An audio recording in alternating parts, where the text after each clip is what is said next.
ഇന്ന് December 6 doctor BR. Ambedkar സ്മൃതി ദിനമാണ്.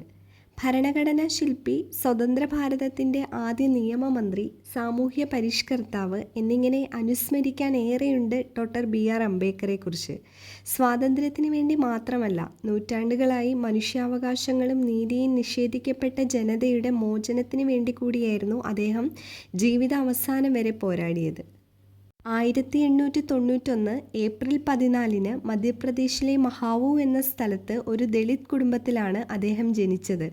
1956 December 6 Ambedkar 65-ാമത്തെ വയസ്സിൽ അന്തരിച്ചു. ജാതിവ്യവസ്ഥയ്ക്കെതിരെയും അയിത്തത്തിനെതിരെയും പോരാടിയ നവോത്ഥാന നായകനും പണ്ഡിതനും സ്വാതന്ത്ര്യസമര സേനാനിയുമായിരുന്നു അദ്ദേഹം. ഇന്ത്യൻ ഭരണഘടനയുടെ മുഖ്യ ശില്പിയാണ് അംബേദ്കർ. ഈ ദിവസത്തിൽ അദ്ദേഹത്തിൻ്റെ ജീവിതത്തെയും സംഭാവനകളെയും അനുസ്മരിക്കുകയാണ്.